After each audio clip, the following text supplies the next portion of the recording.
you so much for speaking with me today. Well, thank you. Thanks for having me. No problem. What a great movie. What a Oh, did great you enjoy movie. it?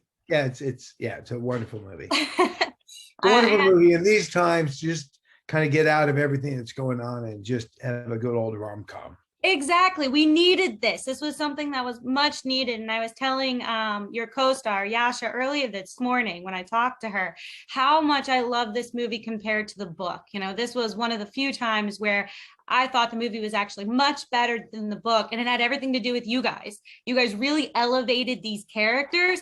So let's kind of dive into your character. Sure. He's kind of a little bit of a butthead. Kinda. You think? So tell me what drew you to wanting to play this role? Well, a couple things. One, I just happened to move into the Hudson Valley and here in upstate New York where the movie is being filmed. And Oh, I sort of let people know I was here, and within a couple of weeks, got a call to be in a film. And I thought, like, well, this is perfect. I've made a good choice moving all the way from California up here, and people are making movies up here. So we were three-quarters of the way there. mhm. And then, of course, I read the script, and look, ideally, um, I've kind of played the butthead, whatever you call it, butthead character. Going back to L.A. Law on some level, Mhm. Major League. It's something I've done. It's not. It doesn't take a lot of soul searching hard work to get to that place to understand how to play the character. But in this case, it was interesting because, well, two things. One is it's sort of, look, we got a movie called The Hating Game, and without giving too much away, it's about young people who violently hate one another. Not violently, but just deliciously hate one another. Mhm. But, they're going to end up together and fall in love because it's worse than opposites attract. It's like opposites rejecting each other wholly. Uh, and by my I got to play a character that sort of sets tonally where the viewpoint of where men are at in Lucy Hale's character. Mhm. And so I'm not just playing a character that's just a butthead, but I'm sort of tonally everything she hates about men. Mhm. And it comes out through, I'm a publisher, and the kind of books I put out and the kind of you know, incendiary covers that I want and all of that. Um, but the other part too, which is fascinating, and although I'm not going to say there's too much in there, it's fascinating to play characters like this in this, let's just call it the Me Too time, Mhm. which we didn't hit a lot of in the film, Mhm. obviously. Because I'd probably be today for real. I'd probably be thrown out of that company by Yeah. somebody, if not murdered. Yeah. Um, uh, and Somebody asked me in an interview a while back, how are you like this character? Which is always a question. It's like, I'm not like him. I've been married Mhm. for 33 years. I love and respect women from my mother to my wife Mhm. dearly, and everyone in between. And I always have. I taught Mhm. a certain kind of relationship with women with my mom, taught me a certain, both in her actions and just her words.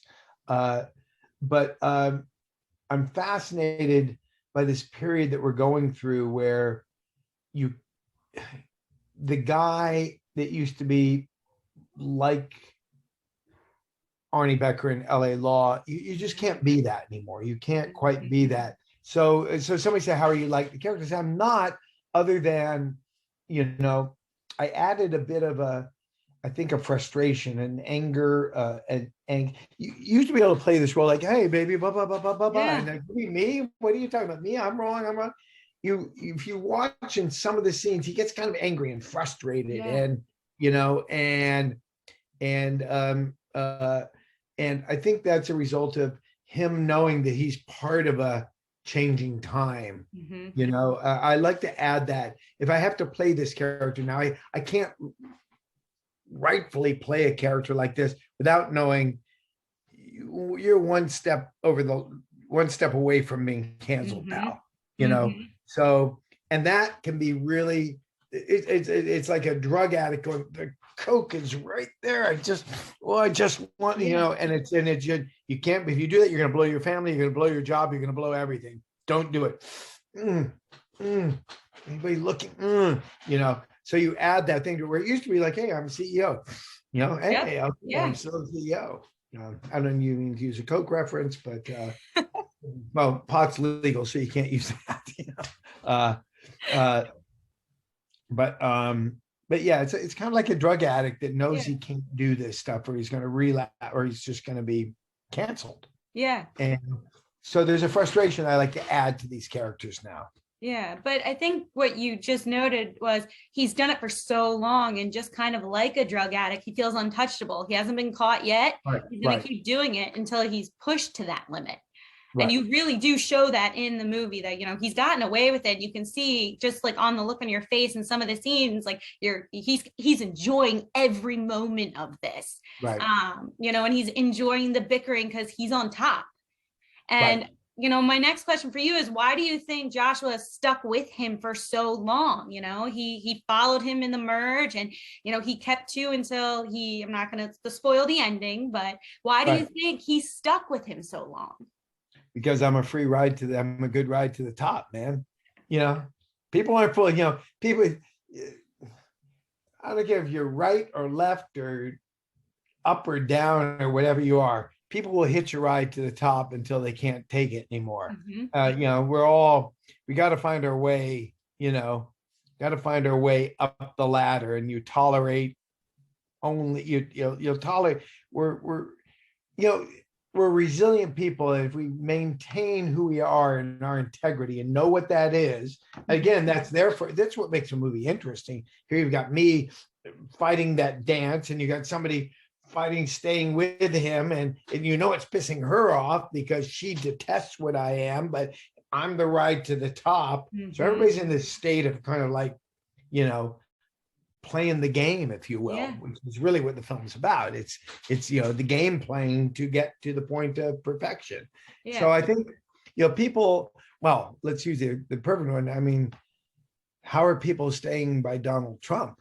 I'm not being political. It's just, I'm not saying I'm for or against or whatever he is. I'm just saying there are people that are just sticking in there, and they're sitting at the dinner table with their kids going, Dad, what are you doing? Mm-hmm. And they're riding it to the top. They're riding it to the 2022 elections is what they're doing. Yeah. And it's going to be funny after that. I always thought it would be interesting. Just, again, nothing against Trump or for or against. I'm not being political for anybody who's listening. I'm just saying it's going to be interesting to find out when he is of no longer value, how quickly I'm just as a comedy, I'm ready to watch these people just distance and fall away, where it's like, really? He's poisoned? Okay, I'm gone. But it goes, that's what happens to me in the movie. I mean, not to go too much, He's poisoned, he's done. And I'm not needed anymore. Yeah. Well, and I think you also hit the nail on the head that it's a game.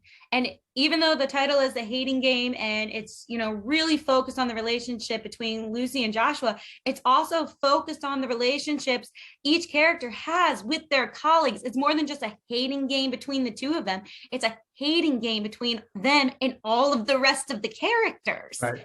Right. And you guys you can see it in the book, but you guys bringing it to life really emphasizes that, it's always going to be a love-hate relationship. You just have to find the perfect balance. And, you and Austin had some fantastic scenes together, and obviously you guys filmed this during COVID. So how did you guys create that dynamic with, the restrictions in place? Because you really couldn't do the same things you could do pre-pandemic.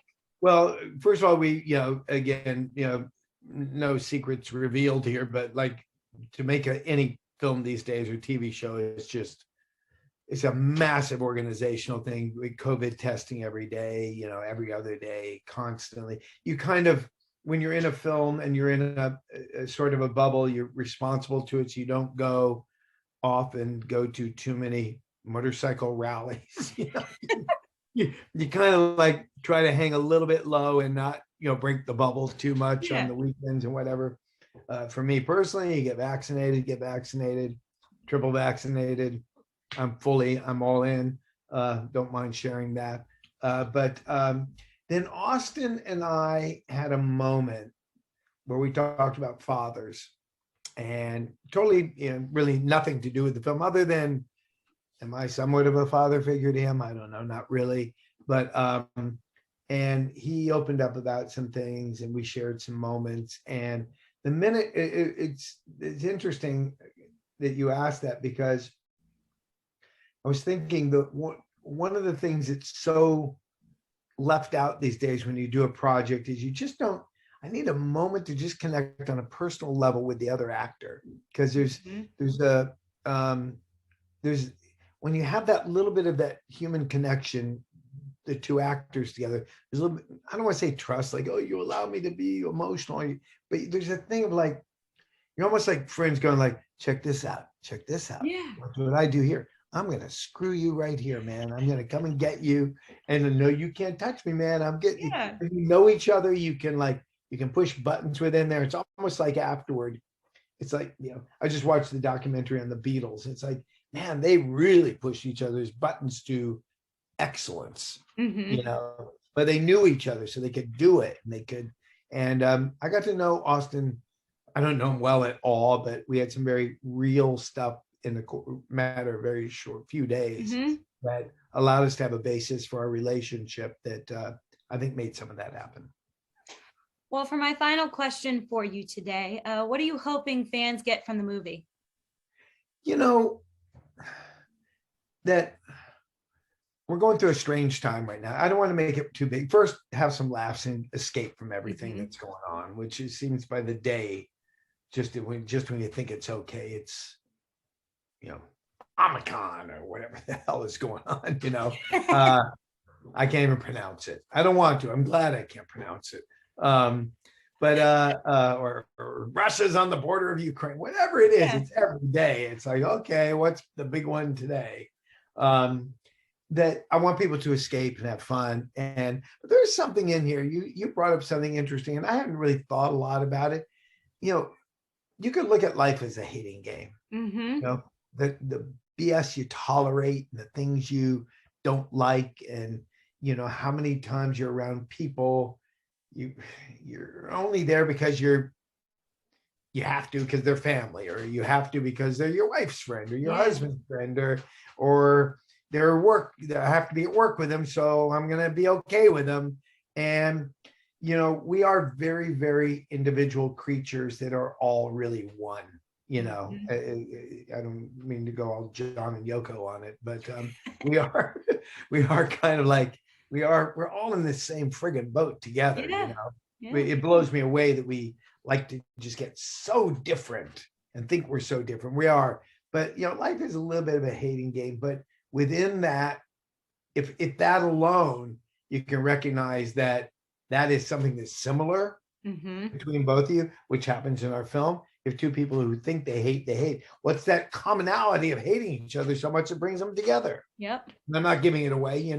It's a romantic comedy. They're not going to knock it together. Yeah. So I'm not spoiling it for the audience. But the road there is interesting. Yes. And I think, you can look at life as a hating game, or an alienation game, or I'm different from you, or, you're fat, I don't like you. You're skinny, I don't like you. You're blonde, you're black, you're this, we this human instinct to be apart, but wanting to be together. So the movie's kind of got a bigger message, if you will. Well, perfect.